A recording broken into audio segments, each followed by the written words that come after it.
வரம் கேட்டு வருகின்றேன் இறைவா,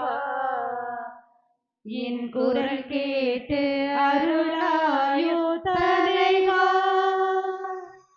வரம் கேட்டு வருகின்றேன் இறைவா, என் குரல் கேட்டு அருளாயோ தலைவா. பகை சூழும் இதயத்தின் சுவரை எல்லாம் என் பாசத்தால் தகர்க்கின்ற வரம் கேட்கின்றேன். பகை சூழும் இதயத்தின் சுவரை எல்லாம் என் பாசத்தால் தகர்க்கின்ற வரம் கேட்கின்றேன். புகை சூழ்ந்த இருள் வாழும் மனதில் எல்லாம், புகை சூழ்ந்த இருள் வாழும் மனதில் எல்லாம் உன் பெயர் சொல்லி ஒளியேற்ற உன்னை கேட்கின்றேன். வரம் கேட்டு வருகின்றேன் இறைவா, என் குரல் கேட்டு அருளாயோ தலைவா. நலமெல்லாம் எனக்கென்று தேடும் குணம் இனி நாள்தோறும் இறக்கின்ற வரம் கேட்கின்றேன். பலியாக பிறர்க்கென்னை அழித்திட்ட பின், பலியாக பிறர்க்கென்னை அழித்திட்ட பின் என் பரிசாக உன்னை கேட்கும் வரம் கேட்கின்றேன். வரம் கேட்டு வருகின்றேன் இறைவா, என் குரல் கேட்டு அருளாயோ தலைவா. தந்தை மகன் தூய ஆவியாரின் பெயராலே ஆமென். நம் ஆண்டவராகிய இயேசு கிறிஸ்துவின் அருளும் கடவுளின் அன்பும் தூய ஆவியாரின் நட்புறவும் உங்கள் அனைவரோடும் இருப்பதாக. ஆன்மாவோடும் இருப்பதாக. இயேசுவில் இனியவர்களே, மாதத்தின் முதல் வெள்ளிக்கிழமையில் ஆண்டவருடைய பாதத்தில் குழுமியிருக்கிறோம். மாதத்தின் முதல் வெள்ளிக்கிழமை இயேசுனுடைய திரு இருதயத்திற்காக ஒப்பு கொடுக்கப்பட்ட மாதம். இயேசுனுடைய இதய அன்பை நாம் எப்பொழுது நினைத்து பார்த்தாலும் அது அதிசயங்களையும் ஆச்சரியங்களையும் உள்ளடக்கியதாக இருக்கிறது. கடவுளுடைய அன்பு எப்பொழுதும் எல்லாருக்குமானதாக இருக்கிறது.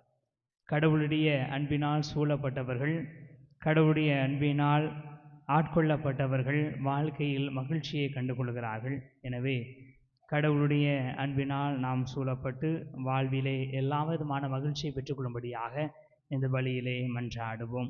தூய மறை நிகழ்வுகளை கொண்டாட நாம் தகுதி பெறும் பொருட்டு தடையாக இருக்கக்கூடிய நம்முடைய பாவங்களை ஏற்றுக்கொள்வோம். எல்லாம் வல்ல இறைவனிடமும் சகோதர சகோதரிகளே, உங்களிடமும் நான் பாவி என்று ஏற்றுக்கொள்கிறேன். ஏனெனில் சிந்தனையாலும் சொல்லாலும் செயலாலும் கடமையில் தவறியதாலும் பாவங்கள் பல செய்தேன். என் பாவமே, என் பாவமே, என் பெரும் பாவமே. ஆகையால் எப்போதும் கன்னியான புனித மரியாவையும் வானதூதர் புனிதர் அனைவரையும் சகோதர சகோதரிகளே உங்களையும் நம் இறைவனாகிய ஆண்டவரிடம் எனக்காக வேண்டிக் கொள்ள மன்றாடுகிறேன். எல்லாம் வல்ல இறைவன் மீது இரக்கம் வைத்து நம் பாவங்களை மன்னித்து நம்மை நிலை வாழ்வுக்கு அழைத்து செல்வாராக. ஆமென். ஆண்டவரே இரக்கமாயிரும். ஆண்டவரே இரக்கமாயிரும். கிறிஸ்துவே இரக்கமாயிரும். கிறிஸ்துவே இரக்கமாயிரும். ஆண்டவரே இரக்கமாயிரும்.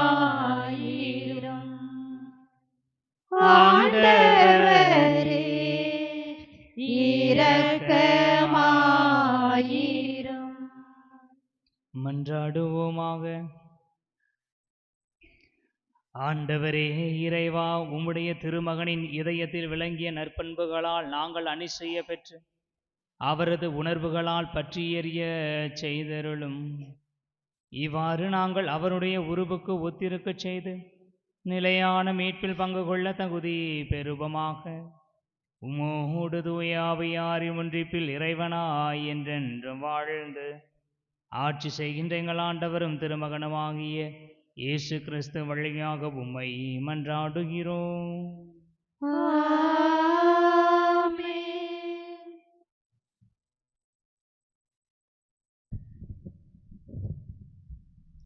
ஆண்டவர் முன்னிலையில் நாம் பாவம் செய்தோம்.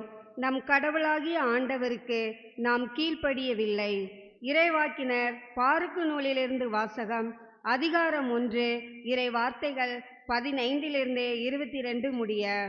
நீங்கள் சொல்ல வேண்டியது நம் கடவுளாகிய ஆண்டவருக்கு நீதி உரியது.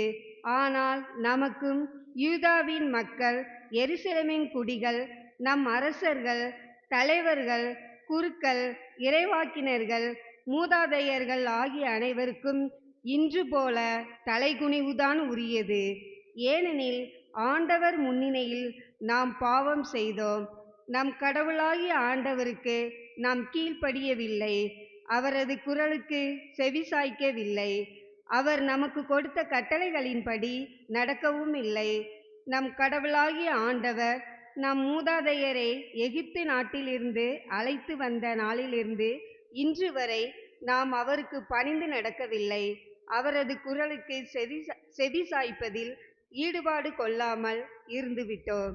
ஆகவேதான் பாலும் தேனும் வழிந்தோடும் நாட்டை நமக்கு கொடுக்கும் பொருட்டு எகிப்து நாட்டிலிருந்து நம் மூதாதையரை ஆண்டவர் அழைத்து வந்தபொழுது தம் அடியாரான மோசே வாயிலாக அவர் அறிவித்திருந்த கேடுகளும் சாபங்களும் இன்று வரை நம்மை தொற்றி கொண்டுள்ளன. மேலும் நம் கடவுளாகிய ஆண்டவர் நம்மிடம் அனுப்பி வைத்த இறைவாக்கினர் வாயிலாக பேசிய சொற்கள் எவற்றுக்கும் நாம் செவிசாய்க்கவில்லை. மாறாக நம்மில் ஒவ்வொருவரும் நம் தீய உள்ளத்து போக்கில் நடந்தோம். வேற்று தெய்வங்களுக்கு ஊழியம் செய்தோம். நம் கடவுளாகிய ஆண்டவர் முன்னிலையில் தீயன புரிந்தோம். ஆண்டவர் வழங்கும் அருள்வாக்கு. இறைவனுக்கு நன்றி. பதிலுரை பாடல். பல்லவி. உமது பெயரின் மாட்சியை முன்னிட்டு கடவுளே எங்களை விடுவியும். உமது பெயரின் மாட்சியை முன்னிட்டு கடவுளே எங்களை விடுவியும். கடவுளே, வேற்று நாட்டினர் உமது உரிமை செத்தின் பூந்துள்ளனர். உமது திருக்கோவிலை தீட்டுப்படுத்தியுள்ளனர். எருசலேமை பாலடைய செய்தனர். உம் ஊழியரின் சடலங்கள் வானத்து பறவைகளுக்கு உணவாகவும் உம் பற்றுமிகு அடியாரின் உடல்களை காட்டு விலங்குகள் உணவாகவும் அவர்கள் அளித்துள்ளார்கள். பல்லவி. உமது பெயரின் மாட்சியை முன்னிட்டு கடவுளே எங்களை விடுவியும். அவர்களின் இரத்தத்தை தண்ணீரென எருசலேமை சுற்றிலும் அள்ளி இறைத்தார்கள். அவர்களை அடக்கம் செய்ய எவரும் இல்லை. எங்களை அடுத்து வாழ்வோரின் பழி சொல்லுக்கு இலக்கானோம். எங்களை சூழ்ந்துள்ளோரின் நகைப்புக்கு ஏளனத்திற்கும் ஆளாகிவிட்டோம். ஆண்டவரே, இன்னும் எவ்வளவு காலம் நீர் சினம் கொண்டிருப்பீர்? என்றென்றுமா உமது வெஞ்சினம் நெருப்பாக எரியுமோ? பல்லவி. உமது பெயரின் மாட்சியை முன்னிட்டு கடவுளே எங்களை விடுவியும். எம் மூதாதையரின் குற்றங்களை எம்மீது சுமத்தாதையும். உம் இரக்கம் எமக்கு விரைவில் கிடைப்பதாக. நாங்கள் மிகவும் தாழ்த்தப்பட்டு கொண்டிருக்கிறோம். பல்லவி. உமது பெயரின் மாட்சியை முன்னிட்டு கடவுளே எங்களை விடுவியும். எங்கள் மீட்பராகிய கடவுளே, உமது பெயரின் மாட்சியை முன்னிட்டு எங்களுக்கு உதவி செய்தருளும். உமது பெயரை முன்னிட்டு எங்களை விடுவித்தருளும். எங்கள் பாவங்களை மன்னித்தருளும். பல்லவி. உமது பெயரின் மாட்சியை முன்னிட்டு கடவுளே எங்களை விடுவியும். அல்லேலூயா, அல்லேலூயா, அல்லேலூயா,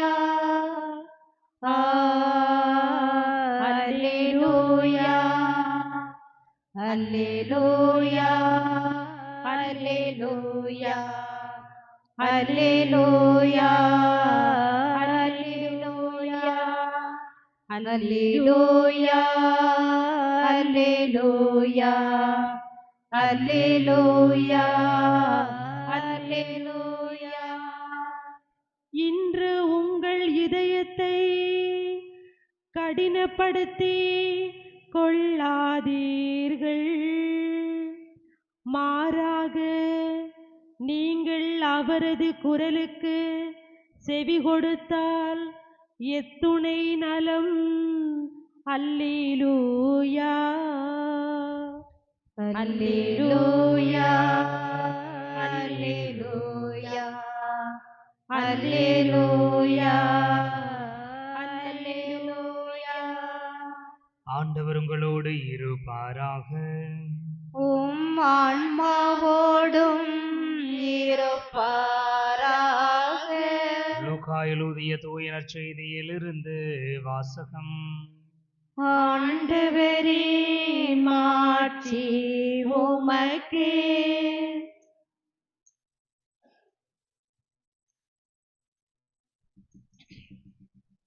புனித லூக்கா எழுதியபடி நம் ஆண்டவர் இயேசு கிறிஸ்துவின் நற்செய்தி 10ஆம் அதிகாரம் 13 முதல் 16 முடிய உள்ள இறை வார்த்தைகள். அக்காலத்தில் இயேசு கூறியது, கொராசி நகரே ஐயோ உனக்கு கேடு, பெத்சாய்தா நகரே ஐயோ உனக்கு கேடு. ஏனெனில் உங்களிடையே செய்யப்பட்ட வல்ல செயல்கள் தீர் சீதோ நகரங்களில் செய்யப்பட்டிருந்தால் அங்குள்ள மக்கள் முன்பே சாக்கு உடை உடுத்தி சாம்பலில் உட்கார்ந்து மனம் மாறியிருப்பர். எனினும் தீர்ப்பு நாளில் தீருக்கும் சீதோனுக்கும் கிடைக்கும் தண்டனையை விட உங்களுக்கு கிடைக்கும் தண்டனை கடினமாகவே இருக்கும். கப்பர்நாகுமே, நீ வானளாவ உயர்த்தப்படுவாயோ? இல்லை, பாதாளம் வரை தாழ்த்தப்படுவாய். உங்களுக்கு செவி சாய்ப்பவர் எனக்கு செவி சாய்க்கிறார், உங்களை புறக்கணிப்பவர் என்னை புறக்கணிக்கிறார், என்னை புறக்கணிப்பவர் என்னை அனுப்பினவரையே புறக்கணிக்கிறார். ஆண்டவரின் அருள்வாக்கு. கிறிஸ்துவே உமக்கு புகழ். இயேசுவில் இனியவர்களே, இந்த நாளினுடைய வாசகம் கடவுளுடைய சாபத்தை ஒரு நகர் பெறுவது போன்ற ஒரு உணர்வை கொடுக்கிறது. கடவுள் ஒப்பிட்டு பார்க்கிறார். உங்களுக்கு செய்த செயல்களை இன்னொரு நகருக்கு நான் செய்திருப்பேன் என்று சொன்னால் அவர்கள் எப்படியெல்லாம் இருந்திருப்பார்கள். நீ ஏன் இப்படி இருக்கிற? ஒரு தந்தை தாய் தன்னுடைய பிள்ளைகளை இன்னொரு பிள்ளையோடு ஒப்பிட்டு பார்ப்பதை போன்ற ஒரு செயல்பாடாக இருக்கிறது. எந்த விதமான வல்ல செயல்களும் செய்யாத பொழுதே தீர் சீதோன் மக்கள் செய்திருந்தாலும் இந்த தீர் சீதோன் மக்கள் இன்னும் மனம் மாறவில்லை. ஆனால் எந்த விதமான நற்செயல்களும் செய்யாத போதே நினிவே மாநகர் மக்கள் எல்லாம் மனம் மாறியிருந்தார்கள். எனவே எந்த மக்கள் எல்லாம் கடவுளுடைய வார்த்தையை கேட்டு மனம் மாறி இருந்தார்களோ அவர்கள் கடவுளுடைய வல்லமையை கண்டும் மனமாறாமல் இருக்கிற மனிதர்களை விட பேறு பெற்றவர்களாக இருப்பார்கள். இவர்களுடைய தண்டனைக்கு அவர்கள் தீர்ப்பு எழுதுவார்கள் என்றெல்லாம் கடவுள் கொஞ்சம் சாடுவது போல தெரிகிறது. இனி இவர்களே, ஒரு தந்தைக்கும் தாய்க்கும் பிள்ளைகள் எப்படி மகிழ்ச்சி கொடுக்க முடியும்? நல்லா சம்பாதிச்சு அவங்கள பார்த்துக்கிறதுனால ஒரு அப்பா அம்மா சந்தோஷப்படுவாங்களா? இல்லைன்னா ஒரு குழந்தை உலகத்திலேயே நமக்கு உதவி செய்கிறானோ இல்லையோ நல்லா இருந்தால் சரி அப்படின்னு சொல்கிற மாதிரி அவன் நல்லா மட்டும் இருந்து தங்களுக்கு உதவி செய்யலைன்னா அப்பா அம்மா சந்தோஷப்படுவாங்களா? இந்த சமூகத்திலே மிகச்சிறந்த மனிதனாக இருக்கிறார், இந்த நாட்டிலே மிக சிறந்த உயரத்திலே இருக்கிறார், எல்லா அதிகாரமும் அவரிடம் இருக்கிறது, அப்பா அம்மா சந்தோஷப்படுவாங்களா? மகிழ்ச்சி அடைவார்கள். ஆனால் ஒரு பிள்ளைகள் பெற்றோருக்கு கொடுக்கிற மிக பெரிய சந்தோஷம் என்பது பெற்றோர்களை அவர்கள் காயப்படுத்தி இருந்தால் அதற்காக மன்னிப்பு கேட்பது. அப்பா அம்மா மனசு நோகாமல் இருக்கக்கூடியான ஒரு வாழ்க்கை வாழ்வது தான் பிள்ளைகள் பெற்றோருக்கு செய்யக்கூடிய மிகச்சிறந்த செயல்பாடாக இருக்கும். இந்த ஒரு செயல்பாடை ஒரு அப்பா அம்மாவுக்கு ஒரு பிள்ளை கொடுக்காம வேறு எந்த காரியத்தை கொடுத்தாலும் அது உங்களுக்கு பிரயோஜனம் இல்லை. இனி இவர்கள் இன்றைய முதல் வாசகத்தை பார்க்கிறோம். முதல் வாசகத்தில் பாருக்கு சொல்லுகிறார், கடவுள் எங்களுக்கு இறங்கினார், கடவுள் நமக்கு ஆசீர்வாதங்களை கொடுத்தார், கடவுள் நமக்கு தேவையான எல்லா வரங்களையும் கொடுத்தார், ஆனால் நாங்கள் அவருக்கு கீழ்ப்படியவில்லை. நீங்கள் அந்த பாருக்கு நூலினுடைய அந்த தலைப்பு எடுத்து பார்த்தீங்கன்னா அதில் பாவ மன்னிப்பு என்று சொல்லப்பட்டிருக்கும். ஒரு பாவ மன்னிப்பு எப்பொழுது நடைபெறும் என்று சொன்னால், நான் பாவசங்கத்தை செஞ்சுட்டேன் அப்படிங்கிறதுனால ஒரு பாவ மன்னிப்பு கிடைச்சா, அல்லது ஒருத்தரை மன்னிப்பு கேட்டுட்டேன் அதனால் நான் பாவ மன்னிப்பு பெற்றுட்டேன் என்பதுக்கான கிடையாது. பாவ மன்னிப்பு என்பது மனநிலை சம்பந்தப்பட்டது. பாவசங்கத்தனை பண்ணுறோம், சிலது கடமைக்காக பண்ணிட்டு வந்துடுவோம், நமக்கு எப்படி பண்ணணுன்னு தெரியாது. பல நேரங்களில் பாவசங்கத்தனத்தை கேட்கிற பொழுது நகைச்சுவையாக இருக்கும். ஏன்னா ஒரு காலத்தில் என்னமோ நடந்த விஷயத்தை இன்னும் சொல்லிக்கிட்டு இருக்கிறதா, அல்லது செஞ்சுருப்பேன் மன்னிச்சுடுங்க அப்படின்னு சொல்லும்போது என்னமோ அவர் தெரியாத்தனமாக பண்ண மாதிரியும் அப்படி சில நேரங்கள் பாவ அறிக்கைகளை பார்க்குற பொழுது அது நகைச்சுவையாகத்தான் இருக்கும். ஆனால் எது உண்மையான பாவ அறிக்கை? பாவ அறிக்கை என்பது இன்றைய முதல் வாசகம் மிக அருமையாக சொல்லித் தருகிறது. நான் பாவம் செய்திருக்கிறேன், நான் பாவம் செய்திருக்கிறேன் என்பதை எப்படி நான் கண்டுபிடிக்கிறேன்? ஏனென்றால் எவர் எனக்கு மன்னிப்பு கொடுக்க வேண்டுமோ அவருடைய நிலைமை மேன்மைப்பட்டதாக இருக்கிறது. அந்த மேன்மையான இடத்திற்கு நானும் வர வேண்டும் என்று சொல்லி அவர் ஆசைப்படுகிறார். ஆனால் அந்த இடத்திற்கு என்னால் போக முடியவில்லை, ஏனென்றால் நான் தவறு செய்திருக்கிறேன். அப்போ பாவ மன்னிப்பு பெறுகிற ஒரு மனிதருடைய மனநிலை என்ன? என்னுடைய நிலையிலிருந்து நான் இறங்கி இருக்கிறேன், நான் வீழ்ந்திருக்கிறேன் என்பதை உணர்கிற ஒரு தருணம். ரெண்டாவது, அவர் எவர் ஒருவர் எனக்கு மன்னிப்பு கொடுக்க வேண்டுமோ அவர் உயர்ந்தவர் என்று ஏற்றுக்கொள்ளக்கூடிய ஒரு மனர். அப்போ கடவுளிடம் நான் பாவம் மன்னிப்பு வாங்குகிறேன் என்று சொன்னால் கடவுள் மிக உயர்ந்தவர் என்பதை நான் ஏற்றுக்கொள்ள வேண்டும். பாவசங்கீர்த்தனம் அப்படின்னு சொன்னால் கடமைக்காக என்று சொல்கிற பொழுது நான் செய்ய வேண்டி இருக்கிறது, அது எனக்கு கொடுக்கப்பட்ட கடமை. பாவசங்கீர்த்தனம் கல்யாணத்துக்கு முன்னாடி செஞ்சாகணும், புது நன்மைக்கு முன்னாடி பாவசங்கீர்த்தனம் செய்தாக வேண்டும். இல்லைன்னா இப்போ எதுக்கு ஞானஸ்தானம் கொடுக்கணுமா, பெற்றோரும் ஞான பெற்றோரும் பாவசங்கீர்த்தனம் செய்தாக வேண்டும், கடமைக்காக செய்து விடுகிறேன். அது வல்ல பாவ மன்னிப்பு. பாவ மன்னிப்பு பெறுவதற்கான மனநிலை என்பது முதலில் கடவுள் உயர்ந்தவர், கடவுள் பாவமற்றவர், கடவுள் எல்லாம் வல்லவர், கடவுள் எனக்கு எல்லாம் தந்தவர், கடவுள் நானும் அதே மேன்மையில் இருக்க வேண்டும் என்று சொல்லி ஆசைப்பட்டவர் என்பதையெல்லாம் முதலில் ஒருவர் ஒத்துக்கொள்கிறார், ஏற்றுக்கொள்கிறார். ஏற்றுக்கொள்கிற மனிதர் அந்த இடத்திற்கு நான் போகவில்லையே என்பதை குறித்து வருந்துகிறார். கடவுள் எனக்கு கொடுத்திருக்கிற வாய்ப்பை எல்லாம் நான் தவற விட்டு விட்டேனே என்று சொல்லி வருந்துகிறார். கடவுள் எனக்கு கொடுத்த வாய்ப்புகளிலிருந்து நான் தவறி விழுந்த தருணங்களை நினைத்து பார்த்து மனம் வருந்தி மீண்டும் அந்த இடத்திற்கு நான் உயரப்போகிறேன், ஆண்டவரே அந்த உயரத்துக்கு வருவதற்கு எனக்கு ஆசி கூறும் என்று சொல்லி சொல்கிறார். அப்போ பாவ மன்னிப்பு என்பது உயர்நிலையில் இருக்கிற ஆண்டவருடைய உண்மை தன்மையை உணர்ந்து கொண்டு அந்த இடத்திலிருந்து வீழ்ந்து விட்ட என்னை மீண்டுமாக அந்த இடத்திற்கு என்னை அழைத்து செல் என்று சொல்லுகிற ஒரு உன்னதமான பண்பு. இனி இவர்களே, நினிவே மாநகரில் அந்த நடந்த நிகழ்வு நமக்கு தெரியும். அந்த இடத்திற்கு நற்செய்தி அறிவிக்க சென்ற இறைவாக்கினர் யாரு? யோனா. யோனா இறைவாக்கினர் கடவுள் தனக்கு அந்த கட்டளையை கொடுக்கிற பொழுது அவருக்கு போவதற்கு விருப்பமே கிடையாது. நான் எதுக்கு அந்த ஊருக்கு போகணும், அவங்க புறவினத்த மக்கள் இவங்க இருந்தானே செத்தா என்ன அப்படிங்கிற மனநிலை ஒன்று. ரெண்டாவது, இந்த மனுஷன் நம்மளை போக சொல்லி அவரே மன்னிச்சிருவார், நம்ம எதுக்கு தேவையில்லாமல் அலையணும், வேண்டாம் அப்படின்னு சொல்லி நினைத்த ஒரு சூழ்நிலையில் அவரை கடவுள் மீண்டுமாக ஒரு மீனின் வாயில போட்டு தூக்கி அங்கே கொண்டு கரையில் சேர்த்து அனுப்புகிறார். அவர் மேம்போக்காக அந்த பணியை செய்கிறார். நினிவே மாநகரை நடந்து கடப்பதற்கு 3 நாள் ஆகும். அவர் கிட்டத்தட்ட 1.5 நாள் நடந்து விட்டு நடுவில் 3 நாட்களில் நினிவே மாநகரம் அழிக்கப்படும், அவ்வளவுதான். வேற எதுவுமே அவர் சொல்லலை. ஏன் எதுக்கு அதை பற்றி அவர் பேசுகிற மாதிரியே தெரியல. நினிவே மாநகரம் அழிக்கப்படும் அழிக்கப்படும் அழிக்கப்படும் போய்கிட்டே இருக்கார்.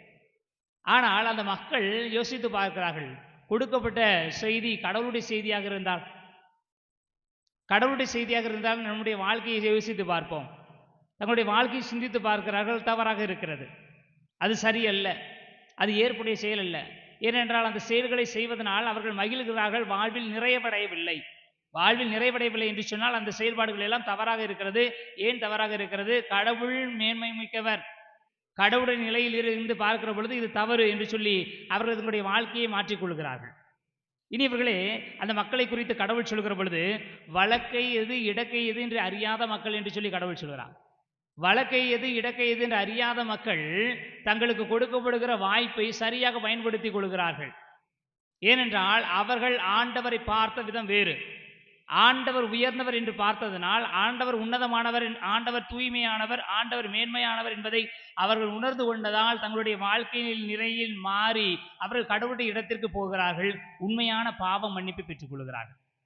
ஆனால் இன்றைய நற்செய்தி வாசகத்தில் வாசிக்கப்பட்ட மக்கள், கொராசின் நகர், பெத்சாயிதா நகர், இவர்களெல்லாம் கடவுளே அவர்களோடு இருந்து அவர்களுக்கு தேவையான ஆசீர்வாதங்களை கொடுத்து அவர்களுக்கு தேவையான அருமடையாளங்களை எல்லாம் காட்டிய பிறகும் கூட அவர்கள் கடவுளை புரிந்து கொள்ளவில்லை. ஏனென்றால் அவர்கள் அவர்களுடைய விருப்பத்தின் அடிப்படையில் கடவுளை பார்த்தார்கள். எனக்கு தேவைக்கு ஏற்ப கடவுள் இருக்கணுமே தவிர கடவுள் எப்படி விரும்புகிறார் அப்படி நான் இருக்கணும்னு நினைக்கல. அதனால்தான் அவர்கள் பாவ மன்னிப்பை பெற்றுக்கொள்ளவில்லை. பாவ மன்னிப்பை பெற்றுக்கொள்வதற்கான வாய்ப்பு கொடுக்கிற பொழுது கூட அவர்கள் கடமைக்காக பண்ணி அதனுடைய அருளை பெற்றுக்கொள்ளாமலே இருந்து விட்டார். இனிவர்களே, அதுதான் இயேசுவிற்கு மிகப்பெரிய மன வருத்தத்தை கொடுக்கிறது. இவ்வளவு ஆசீர்வாதங்களை நான் உங்களுக்கு கொடுத்து என்ன பிரயோஜனம்? இதெல்லாம் ஏதோ ஒரு மக்களுக்கு நான் கொடுத்துருப்போம்னா அவங்க என் பின்னாடி வந்திருப்பாங்களே, அவங்க என்னை மன்னித்திருப்பார்கள், என்னை ஏற்றுக்கொண்டிருப்பார்கள், என்னை அன்பு செய்திருப்பார்கள். ஆனால் உன்னை நான் தேடி வந்து உனக்கு இவ்வளவு ஆசீர்வாதங்களை கொடுத்த பிறகு கூட இன்னும் எனக்கு இவற்றிலிருந்து என்ன கிடைக்கும் தான் பார்த்தியே தவிர என்ன கிடைத்தது என்று சொல்லி பார்க்கவில்லையே. அப்படிங்கிறது கடவுளுக்கு மிகப்பெரிய வருத்தமாக இருக்காது. எனவே தான் அவர் சொல்கிறார், உன்னுடைய சாபத்திற்கு நீ தான் காரணம், நான் கிடையாது. நான் கொடுக்க வேண்டியதெல்லாம் கொடுத்துட்டேன், நான் செய்ய வேண்டியதெல்லாம் செஞ்சுட்டேன். அதை நீ புரிந்து கொள்ளவில்லை என்பது எனக்கு வருத்தத்தை தான் கொடுக்கிறது, எனக்கு வேதனை கொடுக்கிறது என்று சொல்கிறார். இனி இவர்களை இதனால் தான் சொல்கிறேன், ஒரு பெற்றோருக்கு பிள்ளைகள் கொடுக்கக்கூடிய ஒப்பற்ற பரிசு என்பது அவர்களை ஏற்றுக்கொள்வது, அவர்கள் முகம் கோணாமல் இருப்பதற்கு உதவி செய்வது. என்னுடைய வாழ்க்கையில் ஒரு மிகப்பெரிய சம்பவம் நடந்தது. என்னுடைய அம்மாவுக்கும் அப்பாவுக்கும் எனக்கு ரொம்ப பிடிக்காது அப்படிங்கிறது எனக்கு ரொம்ப காலமாக ஒரு எண்ணம். நான் ஒரு வேலை சொல்லியிருக்கேன்னு தெரியல. நான் கிட்டத்தட்ட படித்தது எல்லாமே ஹாஸ்டலில் தான். 3ஆம் கிளாஸ்லேருந்து ஹாஸ்டல் தான். சாமியார் படிப்பு எல்லாமே சேர்த்து பார்த்தோம்னா வீட்டில் கிட்டத்தட்ட ஒரு 9 வருஷம் தான் இருந்திருப்பேன். இந்த 9 வருஷத்தை தவிர மற்ற நாட்களிலெல்லாம் நான் ஹாஸ்டலில் இருந்ததுனால வீட்டுக்கு போகும்போது வீட்டு வேலை செய்ய வேண்டியிருக்கும், மாடு மேய்க்க வேண்டியிருக்கும், ஆடு மேய்க்க வேண்டியிருக்கும். நைட் எவ்வளோ நேரம் இரவானாலும் சரி ஹோட்டலில் வாழையில் இல்லைன்னா நான் தான் போய் அறுத்துட்டு வரணும். எனக்கு பாம்புனா பயம், இருட்டுனா பயம், ஆனால் நான் போய் தான் ஆகணும். அப்போ அடித்து விரட்டுவாங்க. எனக்கெல்லாம் ஒரு இன்னும் என்ன, இந்த வீட்டில் என்னுடைய யாருக்குமே பிடிக்காது. போதா குறைக்கு நம்ம கருப்பாக வேறு பிறந்துட்டோம். அதனால் எங்கள் வீட்டில் சிவப்பாரங்களுக்கு ஒரு மரியாதை, கருப்பாரங்களுக்கு ஒரு மரியாதைங்கிறதுனால நமக்கு ஒரு தாழ்வு மனப்பணி ரொம்ப ஓவர். நம்ம வீட்டில் யாருக்குமே எனக்கு பிடிக்காது அப்படிங்கிற எண்ணம் எனக்கு எப்பொழுதுமே இருந்து கொண்டே இருக்கும். குறிப்பாக எங்கள் அப்பா அம்மாவுக்கு எனக்கு ரொம்பவே பிடிக்காது. அதனால தான் எங்கள் அப்பாலாம் ஹாஸ்டலில் வந்து பார்க்கவே மாட்டாங்க. அவங்க வீட்டில் இருக்க எல்லா பிள்ளைகளையும் வளர்ப்பதற்கு, கடினமாக உழைப்பதற்கு அவர்கள் அதிக நேரம் செலவழித்து கொண்டார்கள். எங்களை எப்போவாவது பார்க்க வருவாங்க. பார்க்க வந்தாங்கன்னா 5 நிமிஷம் தான். நான் ஹாஸ்டலில் இருப்பேன், 5 நிமிஷம் தான். வருவதுக்கு, பார்க்குறதுக்கு, உடனே போகிறதுக்கு, அவ்வளோதான். வீட்டிலேருந்து அப்பா அம்மா ஏதாவது கொடுத்துட்டாங்கன்னா கொடுத்துட்டு போவாங்க. அதிகபட்சம் அவங்க என்கிட்ட பேசுகிறது நல்லா இரு, நல்லா படி, அவ்வளோதான் சொல்கிறது. வேறு எதுவுமே சொன்னதில்லை. அப்போ எதுவுமே பேசாத அப்பா அம்மா, எதுவுமே கண்டுகொள்ளாத சகோதரர்கள், எப்போவுமே அடிக்கிற அண்ணன்கள், அக்காக்கள்லாம் பாசத்தை காட்டுவார்கள், வேறு ஒன்றும் கிடையாது. அப்புறம் இப்போவுமே மாடு மேய்ச்சிட்டு ஆடு மேய்ச்சிட்டு ஊர் சுற்றிக்கிட்டு வீட்டுக்கு போனாலும் வேலை, ஹாஸ்டலில் இருக்கிறது தான் நிம்மதி அப்படின்னு நினச்ச நாட்கள்லாம் உண்டு. இனி இவர்களே அவ்வளோ நிலையில் இருந்து கொண்டிருந்தேன். ஒரு முறை எங்களுடைய அண்ணனை எங்கள் அம்மா திட்டாங்க. அப்போ எனக்கு பயங்கரமான கோவம் வந்துச்சு. எங்கள் அண்ணனை எங்கள் அம்மா எப்படி திட்டுறது, எங்கள் வீட்டில் 2வது அண்ணன் ஆரோக்கியம் தான் பேர், எப்படி திட்டுறது அப்படின்னு சொல்லி எனக்கு மிகப்பெரிய வருத்தம். எங்கள் அம்மாவை பயங்கரமாக திட்டிட்டு எங்கள் அம்மாட்ட பேசலை. ஏதோ ஒரு 1/2 மணி நேரம் எங்கள் அம்மாட்ட பேசலை. எங்கள் அம்மாவுக்கு தாங்க முடியலை. அப்போ எங்கள் அம்மா என்னை தனியாக கூப்பிட்டு, உனக்கும் என்னை பிடிக்கலையா ஐயா, நீயும் என்கிட்ட பேச மாட்டியா அப்படின்னு சொல்லி சொன்னாங்க. அது 11ஆம் வகுப்பு படிக்கிற பொழுது நடந்த நிகழ்வு. இனி இவர்களே ஒரு நிமிடம் உடைந்து போனேன். எங்கள் அம்மாவுக்கு என்னை ரொம்ப பிடிக்கும்னு நான் யோசித்த, நான் கண்டு கொண்ட தருணம் அதுதான். ஆனால் எங்கள் அம்மாட்ட நான் ஒன்றும் பெருசாக பேசிக்கல. அப்படிலாம் இல்லைம்மா அப்படி சொல்லி சமாதானம் ஆயிடுச்சு. கிட்டத்தட்ட 6 ஆண்டுகள் கழித்து நாங்கள் ஸ்பிரிச்சுவாலிட்டி படித்து கொண்டிருந்தோம். 6-7 ஆண்டுகள் இருக்கும். ஸ்பிரிச்சுவாலிட்டி படித்து கொண்டிருக்கும் பட்சத்தில் உள்மன காயத்தை ஆற்றுதல் அப்படிங்கிற ஒரு நிகழ்வு உண்டு. அதுக்கான ஒரு 1 மாத தியானம் இருக்கும். அந்த தியானத்திலே எங்களுக்கு ஒரு வாய்ப்பு கிடைத்தது. அப்போ வீட்டுக்கு போயிருந்தேன், அது தெரியாமல் தான் போனோம். வீட்டுக்கு போயிருக்க வச்சுட்டு எனக்கு திடீர்னாக்கில் எங்கள் அம்மாட்ட பேசணும்னு தோணுச்சு. அப்போ வீட்டில் போய் எங்கள் அம்மாவுடைய மடியில் தலையை சாய்த்து எங்கள் அம்மாட்ட சொன்னேன், இந்த வருஷம் எந்த நாள் தெரியல, கிட்டத்தட்ட 11ஆம் கிளாஸ் படிக்கும்போது ஒரு முறை இரவு நேரத்தில் நான் உன்னை திட்டேன், பயங்கரமாக திட்டேன், நீ கூட அழுதுட்ட, அதுக்காக என்னை மன்னிச்சுக்க அப்படின்னு சொன்னேன். கிட்டத்தட்ட 7 ஆண்டுகள் கழித்து. இனி இவர்களே அதுக்கு முன்னாடி எங்கள் அம்மாவுக்கு எனக்கு ரொம்ப பிடிக்கும். ஆனால் இன்று வரை என்னுடைய தாய் அதை நினைத்து பார்க்கிறேன். என் பிள்ளை என்கிட்ட மன்னிப்பு கேட்டான். அந்த உணர்வு ரொம்ப அலாதியானது. எங்கள் வீட்டில் இப்போ ஹோட்டல் கிடையாது, வீட்டில் நிறைய மாற்றங்கள் இருக்குது. ஆனால் எந்த இடத்துல எங்கள் அம்மா அழுதாங்களோ, எந்த இடத்துல நான் மன்னிப்பு கேட்டேனோ அந்த இடம் இன்னுமே இடிக்கப்படாமல் அப்படியே இருக்குது. அது தட்டிட்டு வேறு இடமா இப்போ மாற்றிருக்கலாம், புதுசாக்கியிருக்கலாம். ஆனால் அது நினைவுகள், ஒப்புரவின் அடையாளம். அப்போ ஒரு தாய்க்கு தன்னுடைய மகன் செய்த எல்லா தவறுகளையும் தாய் மன்னித்து விடுவாள். அம்மா பிள்ளைய மன்னிக்காமல் இருப்பாங்களா? மன்னிச்சிருவாங்க. எந்த ஒரு தவறையும் தாய் பெருசாக யோசிக்கிறது இல்லை. பெத்த மனசு பித்து, பிள்ளை மனசு தான் கல்லாக இருக்கும். அம்மாக்கள் அதுக்கு கண்டுகொள்வதில்லை. ஆனாலும் நான் மன்னிப்பு கேட்கிற பொழுது அது அவர்களுக்கு மிகப்பெரிய சந்தோஷத்தை கொடுக்கிறது. அதனால தான் கடவுள் ஒவ்வொரு முறையும் நம்மை பார்த்து சொல்றார், நீ மனம் திரும்பு, ஒரு புதிய வாழ்க்கை வாழ், ஒரு பாவ மன்னிப்பை பெற்றுக்கொள், பாவ மன்னிப்பின் ஆசீர்வாதத்தை பெற்றுக்கொள் என்று கடவுள் சொல்வதற்கு எல்லாம் காரணம் நம்ம நல்லா வாழணுங்கிறது. ரெண்டாவது விஷயம், எனக்கு கொஞ்சம் சந்தோஷத்தை கூட, உனக்கு நான் எவ்வளவு ஆசீர்வாதங்களை கொடுக்கிறேன், நீ ஒருவேளை என்னிடம் திரும்பி வருவாய் என்று சொன்னால், ஒரு மன்னிப்பு கேட்பேன்னா அது எனக்கு எவ்வளவு பெரிய சந்தோஷத்தை கொடுக்கும், அது நீ என்னை ஏற்றுக்கொண்டதற்கான அடையாளம் என்று சொல்லி கடவுள் வருகிறார். எனவே தான் பாருக்கு தனது நூலிலே எழுதுகிறார், ஆண்டவருடைய மேன்மைகளை புரிந்து கொண்டு நம்முடைய தாழ்நிலைகளை உணர்ந்து கொண்டு ஆண்டவரிடம் மன்னிப்பு கேட்போம். அது ஆண்டவருக்கு மிகப்பெரிய சந்தோஷத்தை கொடுக்கும். மாதத்தின் முதல் வெள்ளிக்கிழமையிலே இந்த வாசம் கிடைத்திருப்பது உண்மையிலே ஒரு பாக்கியமான விஷயம். கடவுள் நம்மை அந்த அளவிற்கு அன்பு செய்கிறார். கடவுள் நம்மகிட்ட கேட்கறது வேற ஒன்றும் கிடையாது. அவரை நாம் பதிலன்பு செய்வதற்கு ஒரு வாய்ப்புகள் தேவையில்லை. ஆண்டவரை நம்ம மன்னிச்சுக்கிடுங்க அப்படின்னு உள்ளன்போடு அவருடைய உண்மையான மேன்மையை உணர்ந்து கடமைக்காக அல்லாமல் நாம் ஒரு மன்னிப்பு கேட்போம்னா அது கடவுளுக்கு மிகப்பெரிய சந்தோஷத்தை கொடுக்கும். அவர் நம்மை அன்பு செய்வதனால் நம்மை மகிழ்ச்சிப்படுத்தி கொண்டிருக்கிறார். நம்மை மகிழ்ச்சிப்படுத்துகிற ஆண்டவருக்கு மன்னிப்பு, உண்மையான மன்னிப்பு கேட்பது மூலமாக மகிழ்ச்சிப்படுத்துவோம். கடவுள் மகிழ்ந்து நம்மை இன்னும் அதிகமாக ஆசீர்வதிப்பார். அன்பின் பலியாய் ஏற்பார், உம்மை அணுகிடும் எளியவர் வேண்டுதல் கேட்பார். அன்பின் பலியாய் ஏற்பார், புண்படும் மனதில் துயர் தீர்ப்பார். புண்படும் மனதில் துயர் தீர்ப்பாய், புண்ணிய வாழ்வில் நிலை பெறச் செய்வாய். அன்பின் பலியாய் ஏற்பாய், வாழ்வின் கோடைகள் பெருகின்றோம், அருள் வல்லருன் கருணையில் வாழ்கின்றோம். வாழ்வின் கோடைகள் பெருகின்றோம், அருள் வல்லருன் கருணையில் வாழ்கின்றோம். முழு முதல் தலைவா இறங்குகின்றோம், முழு முதல் தலைவா இறங்குகின்றோம். எம்மை திருப்பதி பொருளால் தருகின்றோம். அன்பின் பலியாய் ஏற்பாய், உம்மை அணுகிடும் எளியவர் வேண்டுதல் கேட்பாய்.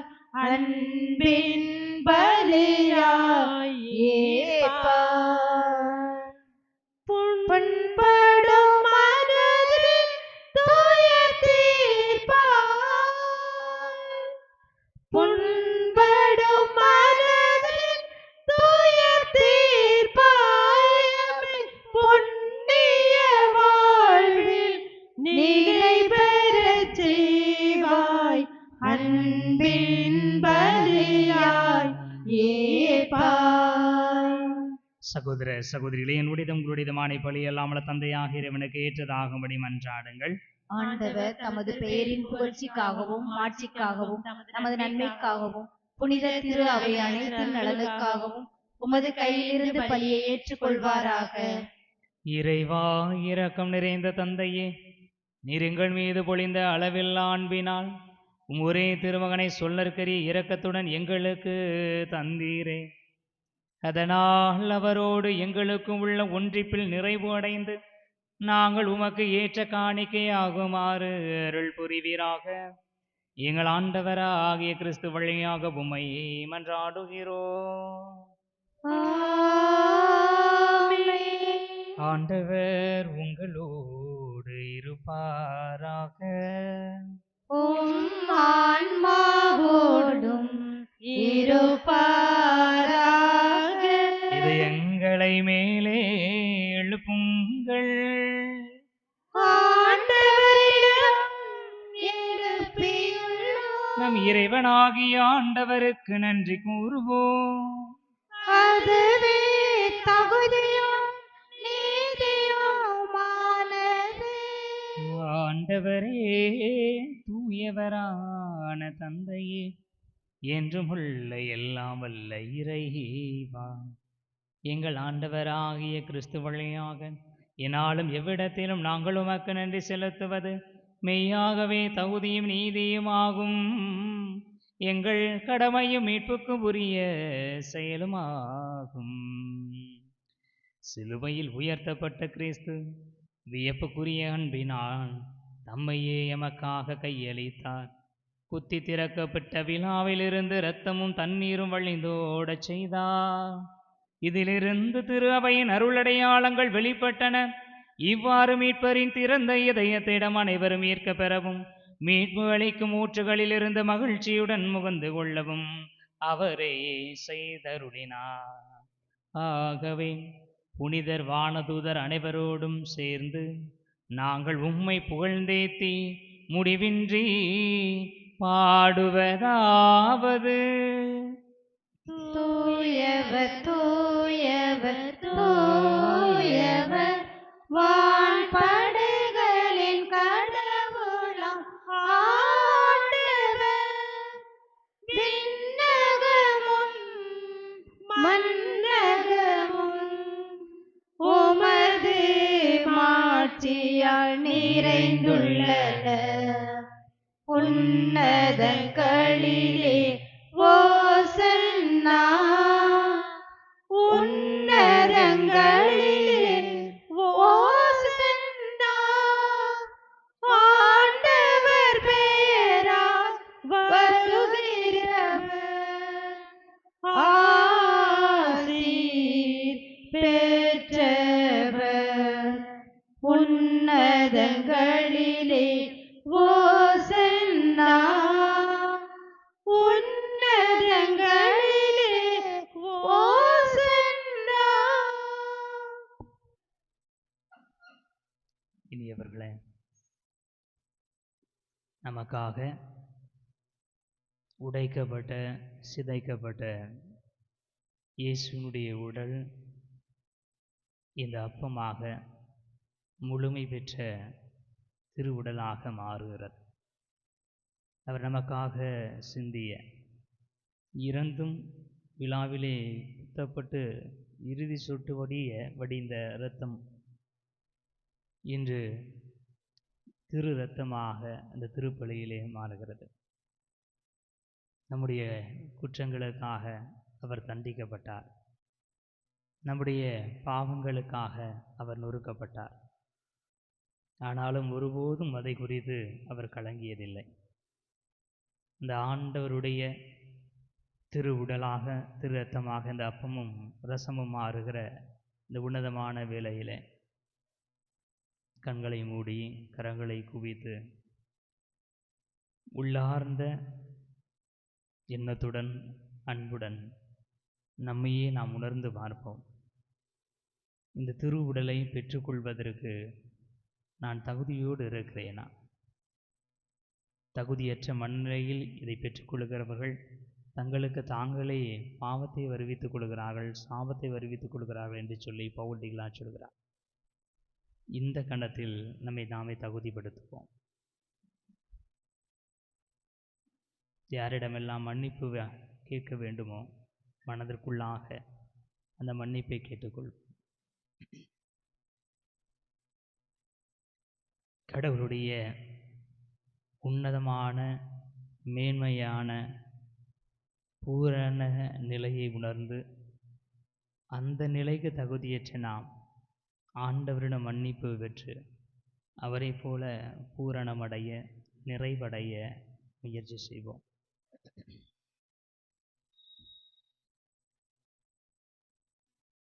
இயேசுவே உமது விலை மதிப்பில்லா இரத்தத்தினால் என்னை மீட்டருள்வாயே. இயேசுவே உமது விலை மதிப்பில்லா இரத்தத்தினால் எம்மை மீட்டருள்வாயே.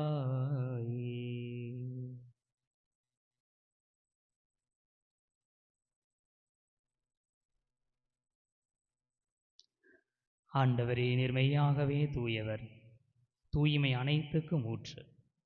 ஆகவே உம்முடைய ஆவியை பொழிந்து காணிக்கைகளை தூய்மைப்படுத்த வேண்டுகிறோம். இவ்வாறு எங்கள் ஆண்டவர் இயேசு கிறிஸ்துவின் உடலும் இரத்தமுமாக எங்களுக்கு இவை மாறுபனவாக. அவர் பாடுபட உளம் கனிந்து தம்மை கையளித்த போது அப்பத்தை எடுத்து நன்றி செலுத்தி அதை பிட்டு தம் சீடர்களுக்கு அளித்து கூறியதாவது: அனைவரும் இதிலிருந்து பெற்று உண்ணுங்கள், ஏனெனில் இது உங்களுக்காக கையளிக்கப்படும் என் உடல்.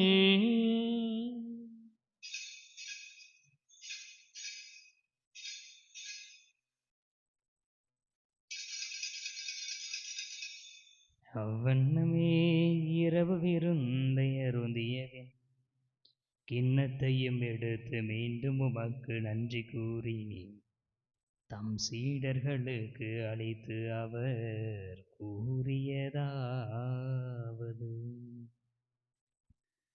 அனைவரும் இதிலிருந்து பெற்று பருகுங்கள்,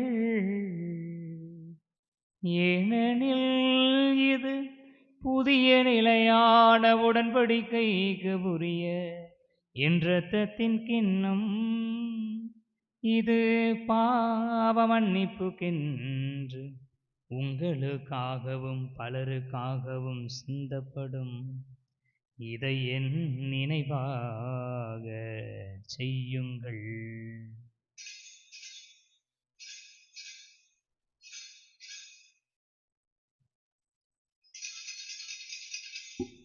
நம்பிக்கையின் மறை பொருள். ஆண்டவரே, நீர் வருமளவும் உமது இறப்பினை அறிக்கையிடுகின்றோம், உமது உயிர்ப்பினையும் எடுத்துரைக்கின்றோம்.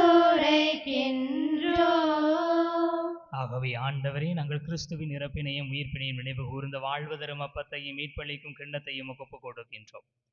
திருமுனின்று எமக்கு ஊழியம் புரிய தகுந்தவர்கள் என எங்களை ஏற்றுக்கொண்டீர். எனவே உமக்கு நன்றி செலுத்துகின்றோம்.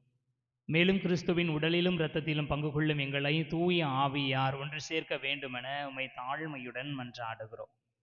ஆண்டவரே, உலகெங்கும் பரவி இருக்கும் அது திரு அவையின் நினைவு கூர்ந்தருளும் எங்கள் திருத்தந்தையிலேயோ, எங்கள் மறைமாவட்ட நிர்வாகி பேரருள் திரு மோட்சராஜன், எல்லா திரு நிலையினர் ஆகிய அனைவரோடும் உமது திரு அவை அன்பில் நிறைவு பெறச் செய்தருளும். மேலும் உயிர்த்தலும் எதிர்நோக்குடன் துயில் கொள்ளும் எங்கள் சகோதரர் சகோதரிகளையும் இறந்தோர் அனைவரையும் இரக்கத்துடன் நினைவு கூர்ந்து உமது திருமுக ஒளியினுள் ஏற்றிருளும்.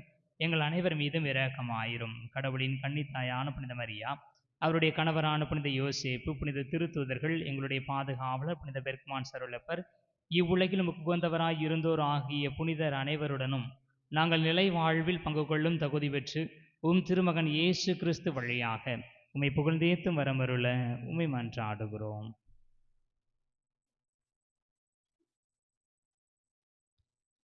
இவர் வழியாக இவருடையவரில் எல்லாம் வல்ல இறைவனாகிய தந்தையே, தூய ஆவியாரின் ஒன்றிப்பில் எல்லா புகழும் ஆட்சியும் என்றென்றும் உமக்கு உரியதே.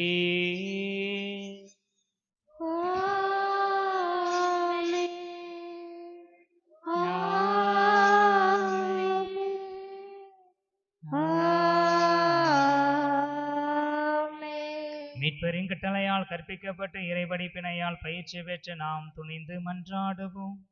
விண்ணுலகில் இருக்கிற எங்கள் தந்தையே, உமது பெயர் தூயது என போற்ற பெறுக. உமது ஆட்சி வருக. உமது திருவுளம் விண்ணுலகில் நிறைவேறுவது போல மண்ணுலகிலும் நிறைவேறுக. எங்கள் அன்றாட உணவை இன்று எங்களுக்கு தாரும். எங்களுக்கு எதிராக குற்றம் செய்வோரை நாங்கள் மன்னிப்பது போல எங்கள் குற்றங்களை மன்னியும். எங்களை சோதனைக்கு உட்படுத்தாதேயும், தீமையிலிருந்து எங்களை விடுவித்தருளும். ஆண்டவரை தீமை அனைத்திலும் இருந்து எங்களை விடுவித்து எங்கள் வாழ்நாளில் அமைதியை கனிவுடன் அருள உம்மை மன்றாடுகிறோம். உமது இரக்கத்தின் உதவியால் நாங்கள் பாவத்திலிருந்து எப்போதும் விடுதலை பெற்று யாதொரு கலக்கமுமின்றி நலமாயிருப்போமாக. நாங்கள் எதிர்நோக்கி இருக்கும் பேரின்பத்துக்காகவும் இமைப்பராகி இயேசு கிறிஸ்துவின் வருகைக்காகவும் காத்திருக்கின்றோம். ஏனெனில் ஆட்சியும் வல்லமையும் மாட்சியும் என்றென்றும் உமதே.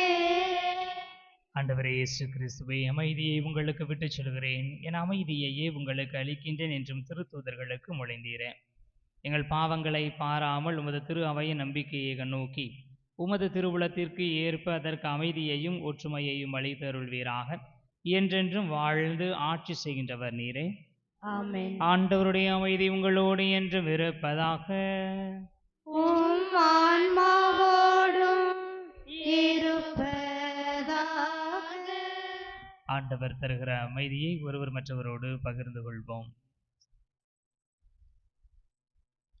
உலகின் பாவம் போக்கும் இறைவனின் செம்மறியே, எங்கள் மேல் இரக்கம் வையும். உலகின் பாவம் போக்கும்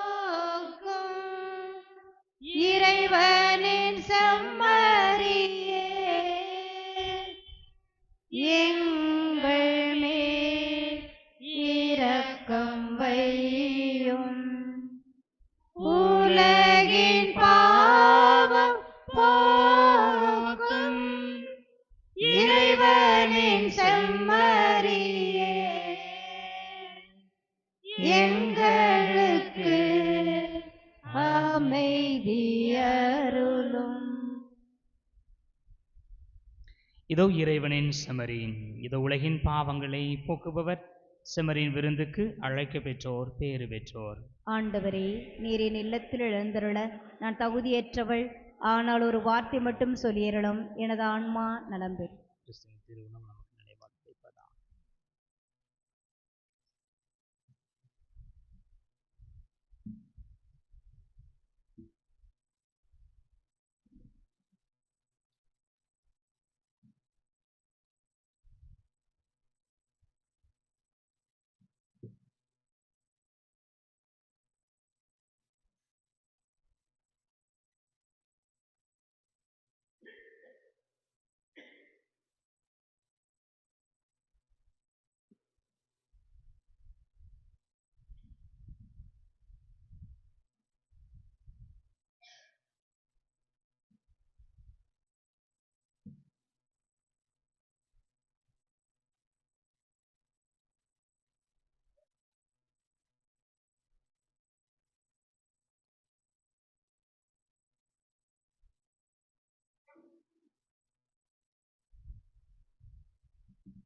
வாழ்வில் இனிமை வழங்கும் கனியே வளமாயம்மில் தவழ்க. வாழ்வில் இனிமை வழங்கும் கனியே வளமாயம்மில் தவழ்க. இயற்கை சுமந்த கனிசை வினயம் இருளின் துயரம் விலக. இயற்கை சுமந்த கனிசை வினயம் இருளின் துயரம் விலக. இறைவன் உவந்து வழங்கும் கனியா அருளை பொழிந்தே வருக. வாழ்வில் இனிமை வழங்கும் கனியே வளமாயம்மில் தவழ்க. தூய்மை அமுதம் துளிக்கும் மலராய் துளங்கும் இறைவா வருக. தூய்மை அமுதம் துளிக்கும் மலராய் துளங்கும் இறைவா வருக. தேவ தொடரா புதுமை நிலவாய் திகழும் வாழ்வை தருக. வாழ்வில் இனிமை வழங்கும் கனியே வளமாயம்மில் தவழ்க. தனிமை நலிந்து இனிமை பொழிந்து புனித இதயம் பெறவே. தனிமை நலிந்து இனிமை பொழிந்து புனித இதயம் பெறவே.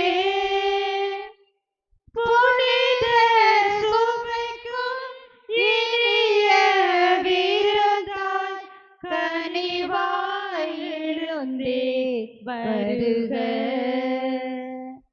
வாழ்வில் இனிமை வழங்கும் கனியே வளமாயம்மில் தவழ்க. நன்றி கூறி மன்றாடுவோமாக. ஆண்டவரே, உமது அன்பின் அருளடையாளத்தில் நாங்கள் பங்கு பெற்று உமது கனிவை பணிந்து வேண்டுகின்றோம்.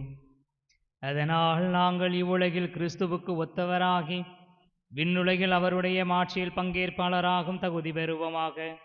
என்றென்று வாழ்ந்து ஆட்சி செய்கின்ற அவர் வழியாக உம்மை மன்றாடுகிறோம். ஆண்டவர் உங்களோடு இருப்பாராக. உம் ஆன்மாவோடும் இருப்பாராக. எல்லாம் வல்ல இறைவன் தந்தை மகன் தூயாவியார் உங்களுக்கு ஆசி வழங்குவாராக. ஆமென். சென்று வாருங்கள், திருப்பலி நிறைவேறிற்று. இறைவனுக்கு நன்றி.